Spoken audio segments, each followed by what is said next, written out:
10 वर्षामध्ये जे हडपसर भागातले प्रश्न होते ते छोट्या प्रमाणात होते. आज ते एवढ्या मोठ्या प्रमाणात झालेत की ते प्रश्न सोडवता नाकीनऊ येणार आहे. खरं तर आमदार चेतन तुपे यांचा विकास शोधणं खूप मोठी गोष्ट आहे. आज हडपसर भागातलं ट्रॅफिक हा त्यांचा विकास आहे. हडपसर भागामध्ये बऱ्याचशा ठिकाणी ड्रेनेज मिश्रित पाणी येतं, हा यांचा विकास आहे. हडपसर भागात येणारे कचरा प्रकल्प हा यांचा विकास आहे.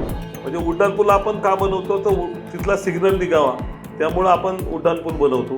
आणि चेतन तुपेच्या काळात उड्डाणपुलावर सिग्नल लागला, हाच खरा मोठा विकास त्यांच्या माध्यमातून झालेला आहे. प्रशांत जगताप यांनी त्यांच्या महापौराच्या काळात या हडपसर भागाकडे कधी लक्ष दिलं नाही. काही माझ्या महिला घेऊन गेलो, हांड्यामध्ये पाणी भरलेलं होतं आणि ते हांडे नेऊन ज्यावेळेस अधिकाऱ्याच्या अंगावर ओतले, तुम्हाला सांगतो 2 दिवसामध्ये तो पाण्याचा प्रश्न मिटला. ज्या पद्धतीने आम्ही काम करतोय मतदारसंघामध्ये, हे म्हणजे 23 तारखेला महाराष्ट्र नवनिर्माण सेनेच्या ताब्यामध्ये हडपसर मतदारसंघ असेल एवढं नक्की मी या ठिकाणी सांगू इच्छितो.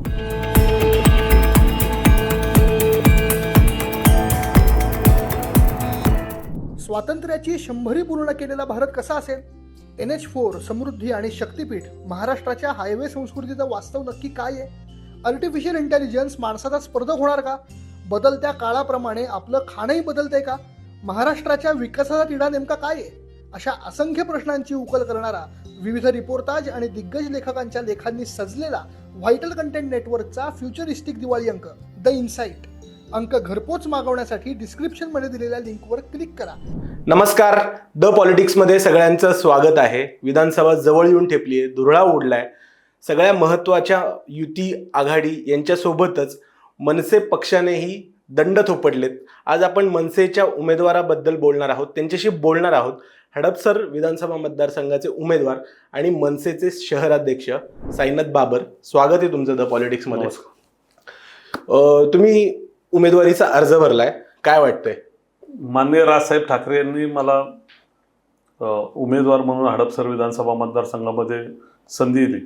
खरं तर एक सर्वसामान्य घरातला कार्यकर्ता, खरं तर माझ्या घरामधील कुटुंबामध्ये कोणी राजकीय नसताना सुद्धा माननीय राजसाहेबांनी हडपसर विधानसभा मतदारसंघावर मला जी संधी दिली त्याबद्दल मी त्यांचे मनापासून आभार व्यक्त करतो.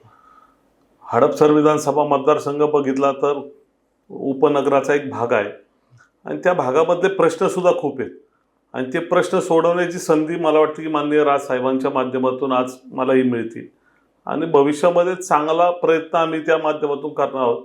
कालच उमेदवारी अर्ज भरलेला आहे.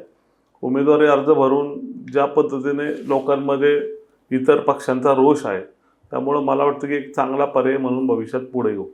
आपण आता राजकारण आणि विकास या सगळ्या मुद्द्यांवर बोलणारच आहोत, पण मला सुरुवातीच्या तुमच्या आयुष्याबद्दल विचारायचं आहे. तुम्ही मुळात राजकारणात कसे आलात, का आलात? खरं तर 2006 मध्ये शिवसेना पक्षामधून माझी सुरुवात झाली.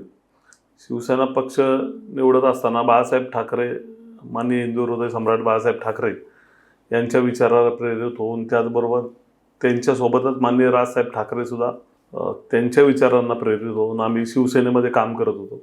शिवसेनेत काम करत असताना प्रखर हिंदुत्व घेऊन बाळासाहेब काम करायचे आणि त्याचाच विचार धरून आम्ही शिवसेनेत काम सुरू केलं.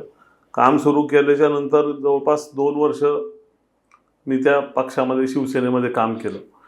पण माननीय राजसाहेबांनी ज्यावेळेस वेगळा पक्ष निर्माण केला त्यानंतर मी बाहेर पडलो आणि 2009 मध्ये महाराष्ट्र नवनिर्माण सेनेमध्ये मी प्रवेश केला आणि त्यानंतर खरं तर माझी राजकीय सुरुवात 2009 नंतर खऱ्या अर्थाने सुरू झाली आणि त्यामध्ये काम करत राहिलो, पुढं जात राहिलो आणि पक्ष वाढवणं असेल, माझ्या भागामध्ये तसं पाहिलं तर खूप मोठा पक्ष नव्हता.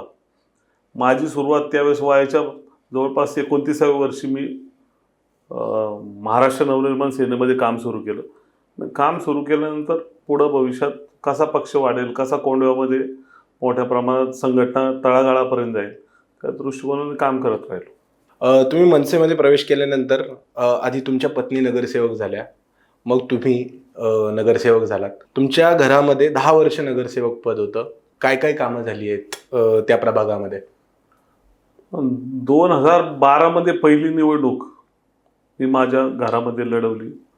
त्यावेळेस खरं तर मला निवडणूक लढवायची होती. पण त्यावेळेस आरक्षण महिला ओपन खुला गट आला आणि ओबीसी पुरुष आला. त्यानंतर माझी पत्नी राजकारणात आली आणि हे सगळं करत असताना 2012ची पहिली निवडणूक मी त्यावेळेस लढलो. निवडणूक लढल्यानंतर त्या भागाचे कोंडव्या भागाचे जे मूळ प्रश्न आहेत ते समजून घेतले आणि प्रश्न समजून घेतल्यानंतर माझ्या भागामध्ये मुस्लिम समाज मोठ्या प्रमाणात राहतो. त्यांचा दफनभूमीचा मुद्दा होता. तर पहिल्या 6 महिन्यामध्ये दफनभूमी त्या ठिकाणी उभी करून दिली त्यांना. म्हणजे जो 15 वर्ष त्या भागाचा प्रश्न होता तो पहिल्या 6 महिन्यात झाला आणि त्याला एक पाठपुरावा, त्याला जशा पद्धतीने प्रशासनावर दबाव आणून ते काम केलं पाहिजे तर ते आपण त्यावेळेस त्या प्रश्नांना म्हणजे आपण तोंड दिलं आणि तो प्रश्न सोडवला. तसे एक ना अनेक प्रश्न होते. म्हणजे कोंडामध्ये शाळेचा अडचण होती. ई लर्निंग शाळा मी त्या काळामध्ये बांधली. परत त्याचबरोबर लुलागर चौकात उड्डाणपूल नव्हता. उड्डाणपूल बांधला, फायर ब्रिगेड स्टेशन बांधलं. त्याचबरोबर 2 क्रीडांगण बनवले आपण, 2 पाण्याच्या टाक्या बांधलेल्या आहेत. त्याचबरोबर गोरगरिबांच्या लग्न समारंभासाठी 2 बहुउद्देशीय हॉल बांधले, 2 दवाखाने बांधलेत, एक डायलिसिस सेंटर बनवले. म्हणजे ज्या गोष्टी मला वाटतं की महानगरपालिकेत आल्या की त्या माझ्या भागात याव्यात यासाठी मी प्रयत्न करत असायचो. लाईट, पाणी, ड्रेनेज हे प्रश्न तर कायमचे आहेत, ते आपण त्याच्यावर काम करतच राहतो. पण त्यानंतर बऱ्याचशा अशा ज्या मूलभूत गरजा आहेत की ज्या रोजच्या जीवनामध्ये लागणाऱ्या गोष्टी आहेत त्या मी कोंडव्यात आणण्याचा प्रयत्न मी माझ्या माध्यमातून केलेला आहे. आता तुम्ही हडपसर विधानसभा मतदारसंघामध्ये फॉर्म भरलाय, दंड थोपटलेत तुम्ही. समोर विद्यमान आमदार आहेत चेतन तुपे आणि एका बाजूला तुतारी चिन्हावर प्रशांत जगताप आहेत जे महापौर राहिलेत. हे 2 पर्याय असताना लोकांनी साईनाथ बाबर मनसेचा पर्याय का निवडावा? खरं तर चेतन तुपे असतील किंवा प्रशांत जगताप असतील ही दोन्ही राष्ट्रवादीचे उमेदवार आहेत. गेले 10 वर्षामध्ये राष्ट्रवादी काँग्रेसचे हडपसरमधले जवळपास 4 महापौर झालेले आहेत. 10 वर्षामध्ये जे हडपसर भागातले प्रश्न होते ते छोट्या प्रमाणात होते. आज ते एवढ्या मोठ्या प्रमाणात झालेत की ते प्रश्न सोडवता नाकीनऊ येणार आहे. पण ह्या दोघांनी त्यांच्या कार्यकाळात म्हणजे प्रशांत जगताप यांनी त्यांच्या महापौराच्या काळात या हडपसर भागाकडे कधी लक्ष दिलं नाही. पुणे शहरातले सर्व कचरा प्रकल्प या हडपसर मतदारसंघात आणून ठेवलेले आहेत. हे 4 महापौर असताना सुद्धा यांनी त्याच्यावर कुठेही आवाज उठवला नाही. आज पण जे प्रश्न त्या काळात होते तेच आज मोठ्या प्रमाणात झालेले आहेत. मला वाटतं की लोकच त्या पद्धतीने पाहत आहेत की राष्ट्रवादी काँग्रेस असेल किंवा इतर ज्या पक्षांनी मागच्या जवळपास 15 वर्षामध्ये वेगवेगळ्या पक्षाचे आमदार या ठिकाणी झाले, त्यांनी सुद्धा ज्या पद्धतीने इथले प्रश्न मांडले पाहिजे होते ते कुठे मांडले नाही. त्यामुळं मला वाटतं की यावेळेस महाराष्ट्र नवनिर्माण सेनेकडून मला नक्कीच हडपसरकर संधी देतील. सध्याचे विद्यमान आमदार चेतन तुपे ते म्हणतात की गेल्या 5 वर्षामध्ये मला जेवढी संधी मिळेल तेवढी मी विकास कामं केली, विकासावर ते मतं बघतायत. त्याबद्दल तुमचं काय म्हणणं आहे? खरं तर आमदार चेतन तुपे यांचा विकास शोधणं खूप मोठी गोष्ट आहे. म्हणजे गल्ली बोळात कुठंतरी कॉन्क्रिटीकरण करणं किंवा ब्लॉक बसवणं हा काही विकास नसतो. आज हडपसर भागातलं ट्रॅफिक हा त्यांचा विकास आहे. हडपसर भागामध्ये बऱ्याचशा ठिकाणी ड्रेनेज मिश्रित पाणी येतं, हा यांचा विकास आहे. हडपसर भागात येणारे कचरा प्रकल्प हा यांचा विकास आहे. परत मेट्रोचे रखडलेला प्रकल्प, म्हणजे गेले 10 वर्ष मेट्रो येणार म्हणून लोक वाट पाहत आहेत.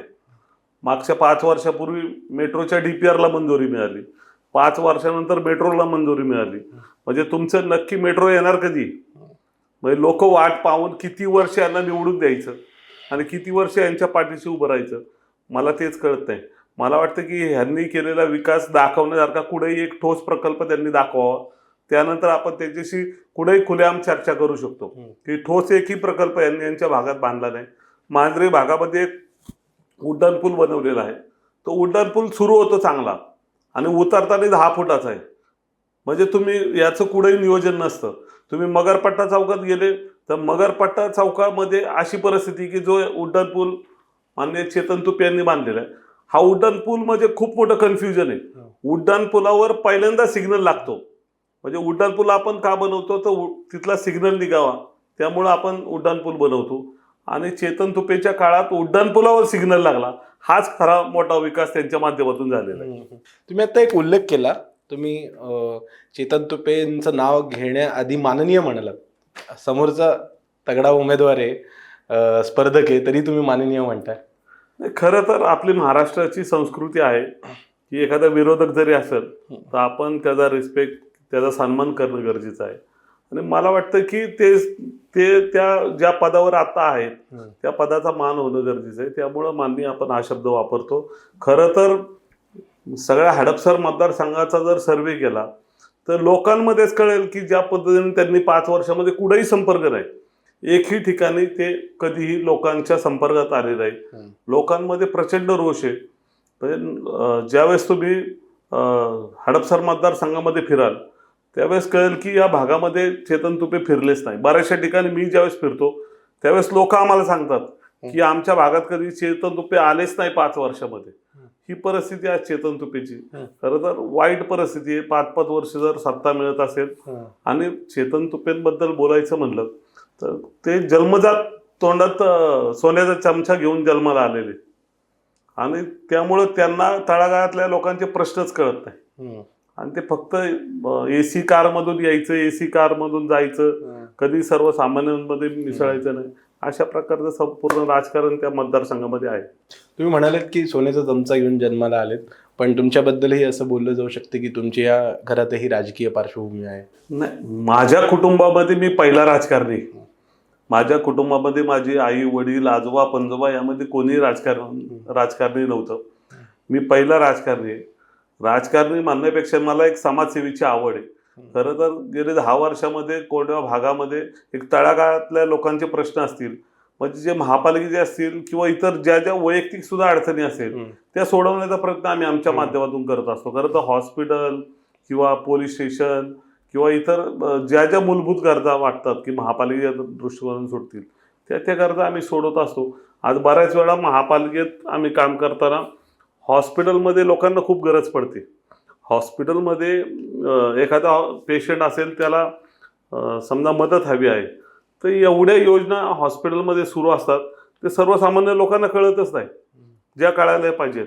म्हणजे तुम्ही त्यामध्ये शहरी गरीबमधून योजनेतून करू शकता. बऱ्याच वेळा तुम्हाला IPF मधून मोफत उपचार होऊ शकतात. त्याचबरोबर शासनाची एवढ्या योजना आहेत की त्यामार्फत आपण मोफत उपचार करू शकतो. पण हे हॉस्पिटल करत नाही.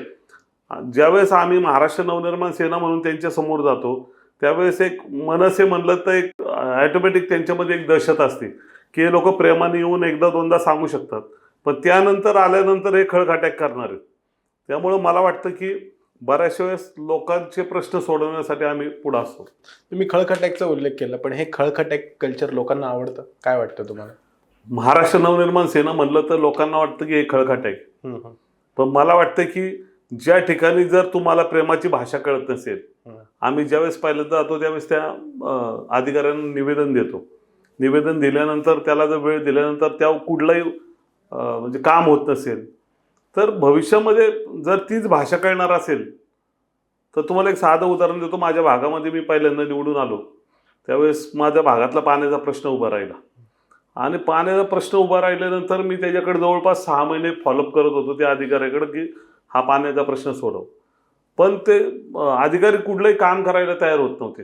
मग मी महापालिकेमध्ये काही माझ्या महिला घेऊन गेलो, हंड्यामध्ये पाणी भरलेलं होतं आणि ते हंडे नेऊन त्या ज्यावेळेस अधिकाऱ्याच्या अंगावर ओतले, तुम्हाला सांगतो 2 दिवसामध्ये तो पाण्याचा प्रश्न मिटला. म्हणजे 6 महिने आम्ही त्यांना प्रेमाने दादा बाबा करून जर काम करून घेत असेल, त्यांना कळतच नसेल 2 दिवसात कसा प्रश्न सुटतो जो 6 महिन्यात सुटत नाही. म्हणजे करायची इच्छाशक्ती पाहिजे. त्यामुळं मला वाटतं की जे अधिकारी चांगलं काम करतात त्यांच्याबरोबर आम्ही हात जोडून काम करत असतो आणि जे अधिकारी जर कामच करत असतील तर त्यांना त्यांच्याच भाषेत समजावं लागतं की तुमचं कामाची पद्धत सुधारली पाहिजे.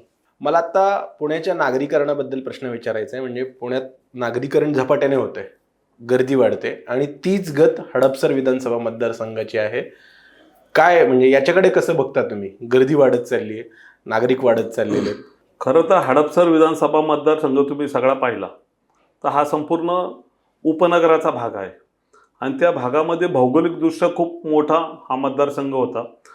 जसा जसा डेव्हलपमेंट झाली, नवीन नवीन त्या ठिकाणी बिल्डर आले आणि बिल्डरांनी नवीन नवीन स्कीम्स बनवल्या, त्या ठिकाणी लोक राहायला आले. खरं तर महानगरपालिकेने ज्या पद्धतीने तिथं लक्ष दिलं पाहिजे होतं, तिथले DP मधले रस्ते असतील, त्या ठिकाणी पाण्याच्या टाकी असतील, त्या भागामधले ड्रेनेज व्यवस्था असेल, त्या भागामध्ये कचरा व्यवस्था असेल, असे एक ना अनेक अडचणी त्या भागामध्ये ऑलरेडी होत्या आणि त्यामध्ये नवीन लोकवस्ती वाढत चालली होती. म्हणजे तुम्ही आज त्या भागात पाहिलं तर पार थेऊरपर्यंत लोकवस्ती झालेली, पुणे शहर पार थेऊरपर्यंत गेलेले आणि त्या भागामध्ये रस्ते कुठेही नाही. रस्ते आज जर DPवर तो 40 मीटरचा रस्ता असेल तर डेव्हलप फक्त 20 फुटाचा रस्ता आहे. त्यामुळे ते रस्ते भविष्यात मोठे झाले पाहिजे. रस्ते जर मोठे झाले तर डेव्हलपमेंट झाले तर उपयोग आहे. नाही तर लोकवस्ती येत राहिली म्हणजे बाहेरून लोक येऊन त्या भागात राहतात आहेत.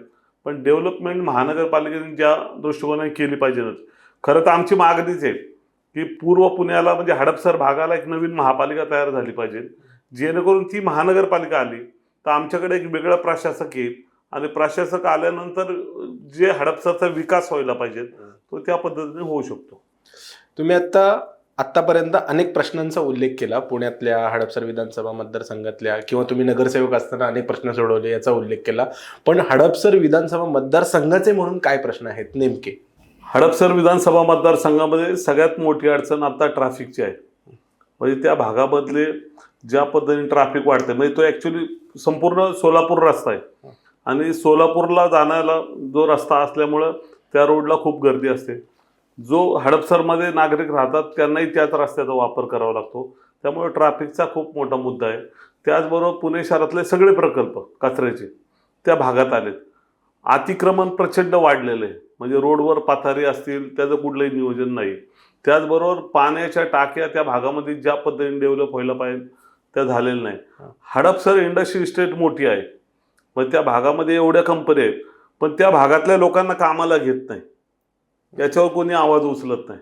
खरं तर महाराष्ट्र नवनिर्माण सेना म्हणलं तर पहिलं आम्ही म्हणतो की स्थानिक लोकांना रोजगार द्या, पण त्या भागामध्ये स्थानिक कामगारांना नोकरीच दिली जात नाही. याच्यावर कोणी आवाज उठवायला तयार नाही. म्हणजे स्वतःचे खिसे भरायचे आणि काम करायचं एवढंच त्या भागामध्ये सुरू आहे. म्हणजे हडपसरमध्ये अनेक छोटे मोठे तर खूप प्रश्न आहेत की जे भविष्यामध्ये खूप मोठ्या प्रमाणात वाढणार आहे. ते आजच जर थांबवले तर भविष्यात मला वाटतं हडपसर चांगलं होऊ शकतं. तुम्ही आता प्रश्नांचा उल्लेख केला. राज ठाकरे नेहमी म्हणत असत की आमच्या हातात सत्ता द्या, आमच्याकडे प्लॅन आहे, विकासाबद्दल ते बोलत असतात आणि ब्लू प्रिंट बद्दल ते सतत बोलत असतात. तसंच तुमच्याकडे हडपसर विधानसभा मतदारसंघाची काय ब्लू प्रिंट आहे, काय प्लॅन आहे?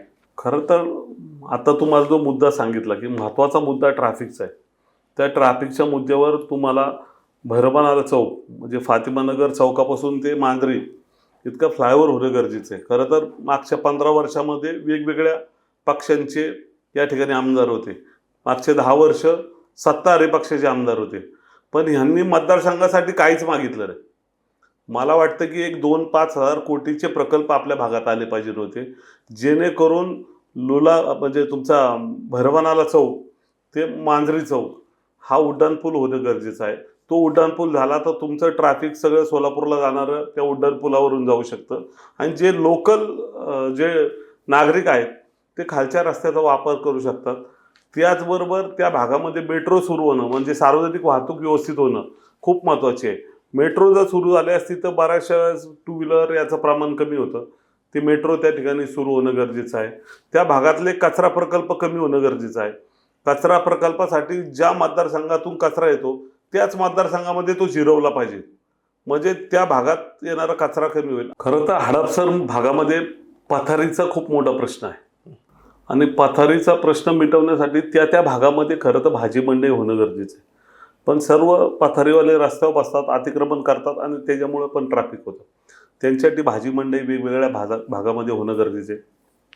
ससूनच्या धर्तीवर हडपसर भागाला एक वेगळं हॉस्पिटल होणं गरजेचं आहे, जेणेकरून राज्य शासनाकडून ते हॉस्पिटल आलं तर खरं तर ससूनवर खूप लोड आहे आणि जर हडपसर भागामध्ये त्या धर्तीवर जर हॉस्पिटल आलं तर भविष्यामध्ये बराचसा लोड ससूनवरचा पण कमी होईल आणि हडपसर भागातील नागरिकांना जे गोरगरीब नागरिक त्या भागात राहतात त्यांचा एक प्रश्न मिटेल.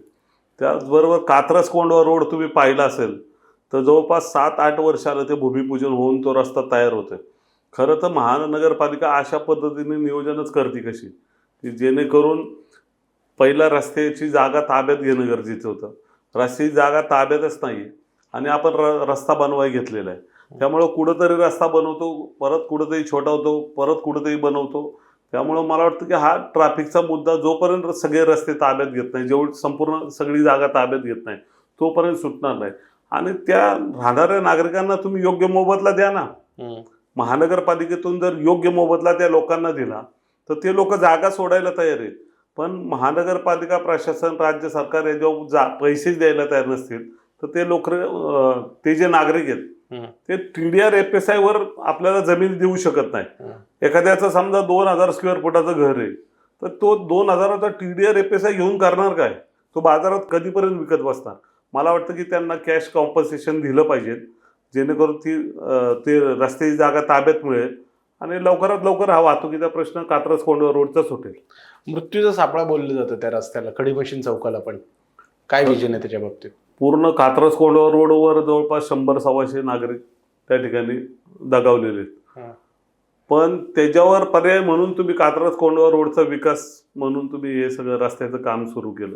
पण सुरू करत असताना त्याचं नियोजन नव्हतं.